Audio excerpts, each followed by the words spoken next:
की बगावत। और इस वक्त बिहार में किसकी बाहर में बड़ी खबर सामने आ रही है। दूसरी लिस्ट में जेडीयू की तरफ से 44 नामों को सामने ला दिया गया। ये 44 उम्मीदवार जो हैं इस वक्त दूसरी लिस्ट में सामने आते हुए, और इन लिस्टों में किसे किसे जगह मिली है जरा अब उस लिस्ट पर भी नजर डाल देते हैं। और देखिए 44 उम्मीदवार कौन कौन से हैं, जिन उम्मीदवारों के नाम की चर्चा की जा रही है।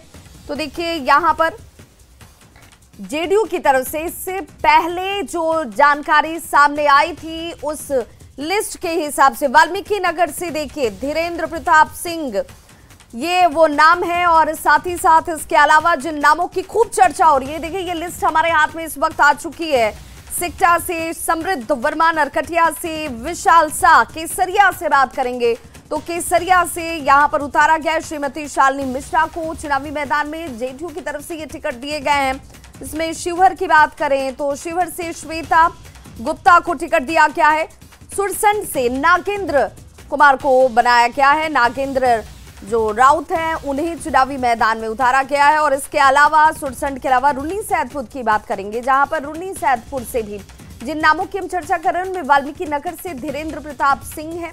और एक एक नाम के अलावा जिन नामों की हम बार बार चर्चा कर रहे हैं उसमें रुन्नी सैदपुर से पंकज मिश्रा, हरलाखी से सुधांशु शेखर, बाबू बरही से श्रीमती मीना कामत, फुलपरास से श्रीमती शीला मंडल, लौकहा से सतीश शाह, निर्मली से अनिरुद्ध प्रसाद यादव।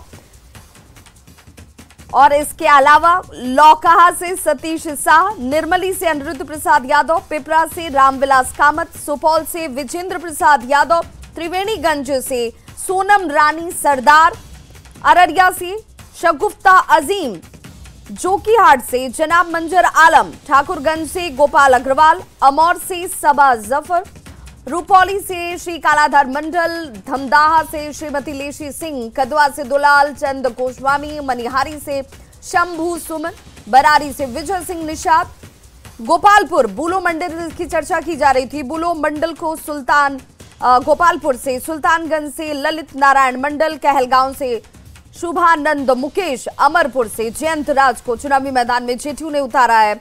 और इस वक्त सीधे इस बड़ी खबर पर हमारे साथ न्यूज रूम से सहयोगी राहुल जुड़ रहे हैं। राहुल, इन नामों में बहुत सारे ऐसे नाम जिनकी कल भी चर्चा हो रही थी कि भाई मुस्लिम कैंडिडेट नहीं नजर आ रहे हैं, तो क्या अब इन नामों को देखकर कोई मुस्लिम कैंडिडेट, जिनमें 2-4 नामों की चर्चा तो हमने भी की लेकिन कल जगह नहीं मिली, लेकिन आज जगह मिली है। बिल्कुल, जो पहले लिस्ट सामने आई थी उसमें मुस्लिम उम्मीदवारों का कोई नाम नहीं था। इसको लेकर के कई सवाल खड़े हुए थे, लेकिन खास करके अगर इस द्वितीय चरण की बात करें जो और दूसरी लिस्ट भी सामने आई है, एक बार फिर से वो लिस्ट हम आपको बताते हैं कौन कौन से नाम है एक एक करके। तो देखिए वाल्मीकि नगर से धीरेन्द्र प्रताप सिंह उर्फ रिंकू सिंह प्रत्याशी होंगे। सिकटा से समृद्ध वर्मा, नरकटिया से विशाल शाह का नाम है। इसके साथ साथ केसरिया से शालिनी मिश्रा फिर से दोहराई जाएंगी। शिवहर से श्वेता गुप्ता का नाम है। सुरसंड से नागेंद्र राउत, रुन्नी सैदपुर से पंकज मिश्रा का नाम है।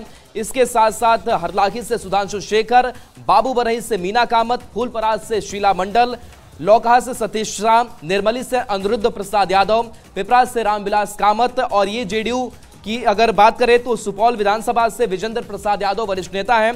त्रिवेणीगंज जो सुरक्षित सीट है यहां से सोनम रानी सरदार, और रानीगंज से अचमित ऋषिदेव, जोकीहाट से जनाब मंजर आलम है, ठाकुरगंज से श्री गोपाल अग्रवाल है, अमौर से सबा जफर है। इसके साथ साथ कुछ और नाम है। रुपौली से कलाधर मंडल है, धमदाहा से एक बार फिर से लेसी सिंह पर भरोसा, मनिहारी जो सुरक्षित सीट है शंभू चंदन, कदवा से दुलाल चंद्र गोस्वामी, बरारी की अगर बात करें तो यहां से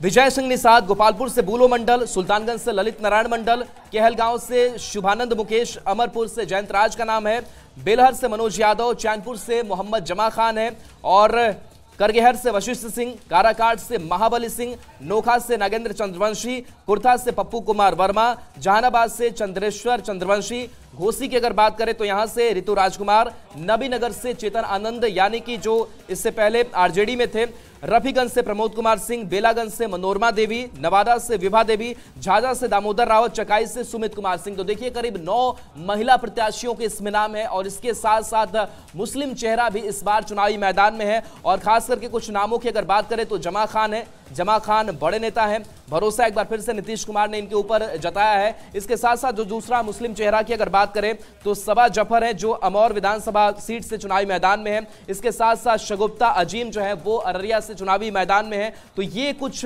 नाम है जिनमें मुस्लिम प्रत्याशियों का खास ख्याल जो है वो रखा गया है। और इससे पहले जो लिस्ट जारी की गई थी उसमें खास करके जो सोशल इंजीनियरिंग जिसके लिए मुख्यमंत्री नीतीश कुमार जाने माने भी जाते हैं और खास करके लॉ कुश का जो समीकरण बिठाना हो या फिर जो भूमिहार उम्मीदवार है उनको भी बड़ी जगह जेडीयू ने इस बार दिया है। इसके साथ साथ जो ईबीसी एक वोट बैंक है उस पर भी नीतीश कुमार हमेशा से मेहरबान रहे हैं। तो कह सकते हैं कि ये सारे वर्गों की जो भागीदारी है, पहली लिस्ट में तो मुस्लिम उम्मीदवारों को थोड़ा दूर रखा था या फिर उनका नाम शामिल नहीं हो पाया था, लेकिन जो दूसरी लिस्ट सामने आई है इसमें मुस्लिम समाज की भी भागीदारी दिखाई दे रही है। यानी कि जिस सोशल इंजीनियरिंग के लिए, जिस सामाजिक समीकरण को साधने के लिए नीतीश कुमार जाने जाते हैं उसका बखूबी जो ख्याल है इसमें रखा गया। इसके साथ साथ महिलाओं की जब बात करते हैं मुख्यमंत्री नीतीश कुमार, तो महिलाओं को लेकर के जो मुख्यमंत्री नीतीश कुमार बात रखते हैं वो सिर्फ उनके भाषणों में नहीं भी है, वो इस लिस्ट में भी है। ऐसा हम इसलिए कह रहे हैं क्योंकि पहली जो लिस्ट की अगर बात करें उसमें कई जो महिला प्रत्याशी थी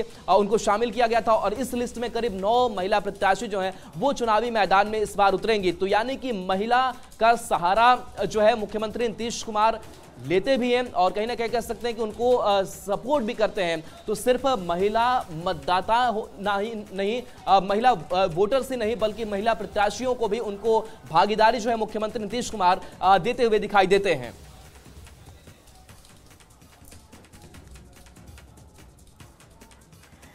तो बिल्कुल राहुल, अगर कल और आज के लिस्ट को देखा जाए तो अभी तक 14 महिला उम्मीदवारों को जेडीयू की तरफ से चुनावी मैदान में टिकट दिया गया है, जिनमें अगर बात करें तो कल हमने देखा था कि जो मंत्री हैं उनमें तकरीबन 50% नए चेहरों को मौका मिला और उसी के आसपास तकरीबन 11 मंत्रियों को फिर से भरोसा जताते हुए चुनावी मैदान में उम्मीदवार के तौर पर उतारा गया है। और साथ ही साथ एक और बहुत महत्वपूर्ण और दिलचस्प बात यह भी है राहुल कि कल 5 महिलाओं को उम्मीदवार के तौर पर पहली लिस्ट में लाया गया था। आज 4 महिला उम्मीदवार जो हैं वो नजर आ रही हैं और ये 9 अगर आज महिला उम्मीदवारों की बात कर ले तो आज और कल दोनों को मिला दें तो 14 उम्मीदवारों की संख्या हो जाती है महिलाओं की।